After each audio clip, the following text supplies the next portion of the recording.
ഇന്ന് തന്നെ സബ്സ്ക്രൈബ് ചെയ്യൂ, നിങ്ങളുടെ പ്രിയപ്പെട്ട ഷോസ് കാണൂ. ഇതാരോ മനഃപൂർവ്വം വെച്ചതുപോലെ ഉണ്ടല്ലോ. ഇതിപ്പോ ആരാ ഇങ്ങനെ? രാവിലെ എനിക്കൊരു കോള് വന്നിരുന്നു മാഡം. മാഡത്തിന്റെ ഇന്നത്തെ പ്രോഗ്രാം ഷെഡ്യൂൾ ചോദിച്ചുകൊണ്ടായിരുന്നു കോള് വന്നത്. ആ, അപ്പൊ ഇത് മനഃപൂർവ്വം വെച്ചിരിക്കുന്നത് തന്നെയാ.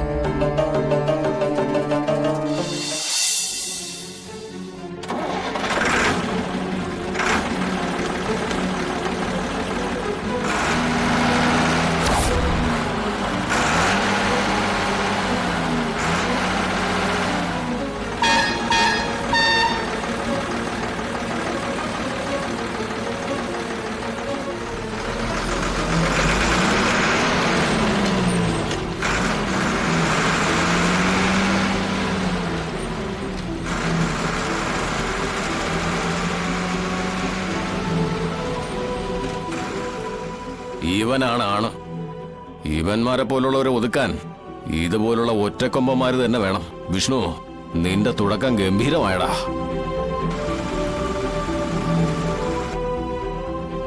സുബൈറക്ക, അപ്പൊ നമുക്ക് കാണണം.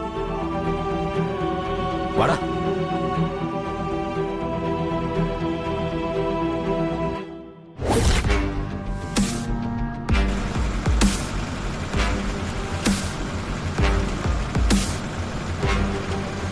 എന്നാലും നമ്മുടെ വണ്ടി പണയം വെക്കേണ്ടിയിരുന്നില്ല ആശാനെ. എടാ, വേറെ നിവർത്തിയില്ലാതായി എന്താ ചെയ്യാ? ഇവിടെ വീട് നഷ്ടപ്പെട്ട അവസ്ഥയില. അപ്പോഴാ വണ്ടി.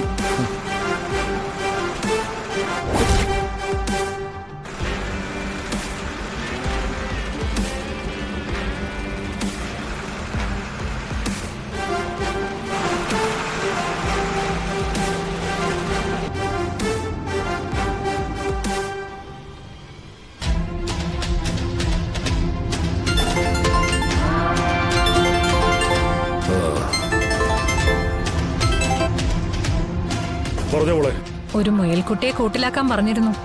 എന്തായിന്ന് അറിയാൻ വേണ്ടി വിളിച്ചതാ. അതൊരു സാധാരണ മുയൽക്കുട്ടിയൊന്നും അല്ലല്ലോ, കുറച്ച് വീര്യം കൂടിയ മുയൽക്കുട്ടിയല്ലേ. അതുകൊണ്ട് ഞാനൊരു ഇരുമ്പ് കൂടാ പണിയാൻ പറഞ്ഞിരിക്കുന്നേ. എത്ര ഇരുമ്പ് കൂടാണെങ്കിലും അവളുടെ സമയം വെച്ച് അതും പൊട്ടിക്കാനാ സാധ്യത.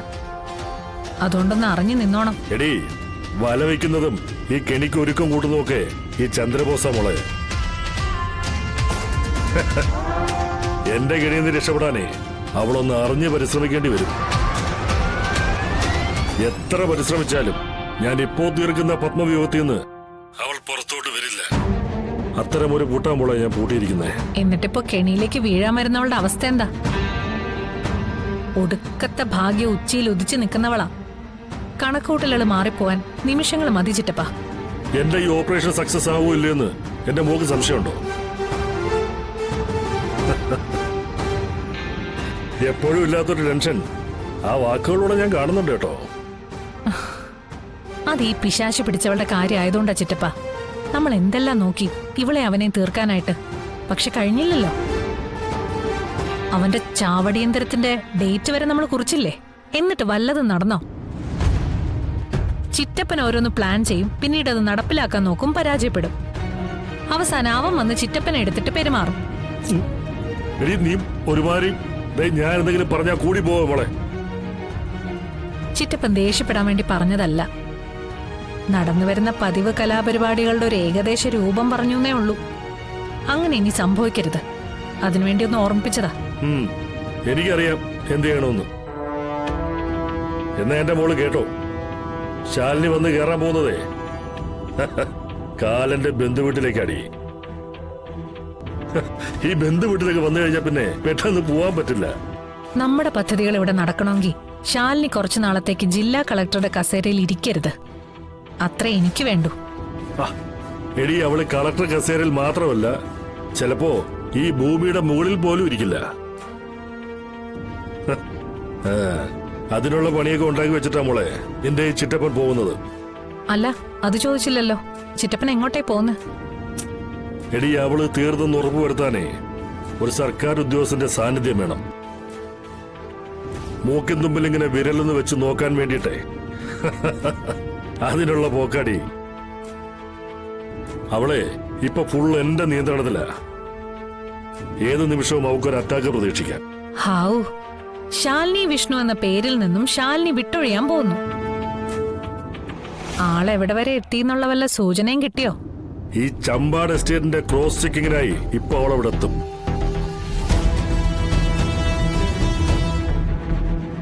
അതിനു മുമ്പ് എന്റെ ഒരാൾ അവളെ ഒന്ന് ക്രോസ് ചെയ്യും. അതോടെ ആ ശാലിനി വിഷ്ണുവിന്റെ കാര്യം കട്ടപ്പുക. മൂക്കില് പഞ്ഞിയും വെച്ചുള്ള പൊതുദർശനം ഉണ്ടാവണം. എങ്കിലേ മുതലക്കണ്ണീർ ഒഴുക്കിക്കൊണ്ട് എനിക്ക് അവളെ ഒന്ന് കാണാൻ പോകാൻ പറ്റൂ.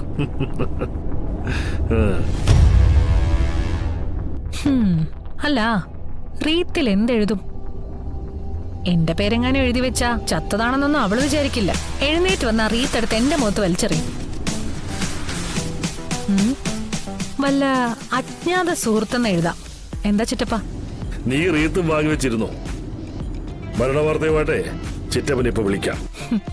വീട്ടിലെത്തിയ ന്യൂസും വെച്ചിരിക്കാം. എനിക്ക് ആ വാർത്ത ചിറ്റപ്പൻ പറഞ്ഞറിയണ്ട. ഞാനത് ടിവിയിലൂടെ അറിഞ്ഞോളാം.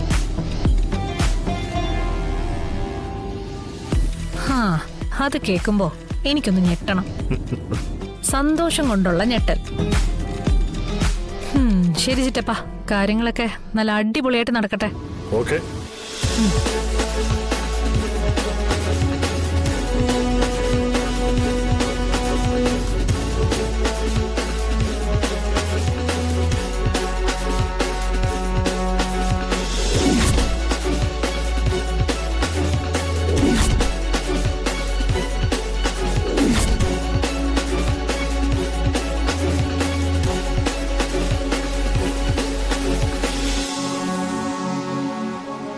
Okay okay by.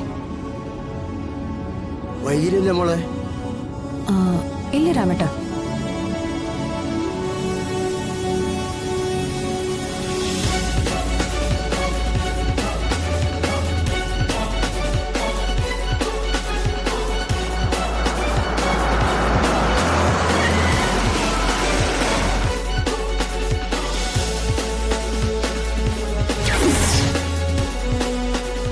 വഴി ബ്ലോക്ക് ആണല്ലോ.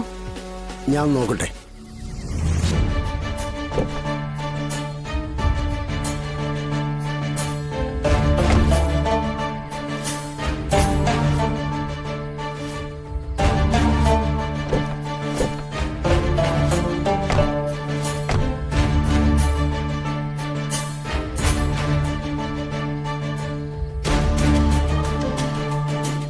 ഇതാരോ മനഃപൂർവ്വം വെച്ചതുപോലെ ഉണ്ടല്ലോ. ഇതിപ്പോ ആരാ ഇങ്ങനെ? രാവിലെ എനിക്കൊരു കോള് വന്നിരുന്നു മാഡം. മാഡത്തിന്റെ ഇന്നത്തെ പ്രോഗ്രാം ഷെഡ്യൂൾ ചോദിച്ചുകൊണ്ടായിരുന്നു കോള് വന്നത്. അപ്പൊ ഇത് മനഃപൂർവ്വം വെച്ചിരിക്കുന്നത് തന്നെയാ. എന്റെ ഈ വരവ് തടയാൻ വേണ്ടി മനഃപൂർവ്വം ഉണ്ടാക്കിയൊരു തടസ്സം. എന്താ മാഡം ഇപ്പൊ ചെയ്യണ്ടേ? എടുത്തു മാറ്റിയാലല്ലേ നമുക്ക് മുന്നോട്ട് പോകാൻ പറ്റൂ. മുന്നോട്ട് പോകാതെ വന്ന കാര്യം സാധിക്കാനും പറ്റില്ല. അപ്പൊ പിന്നെ എന്താ ചെയ്യാൻ? ഇതൊക്കെ എടുത്തു മാറ്റി മുന്നോട്ട് പോവുക തന്നെ.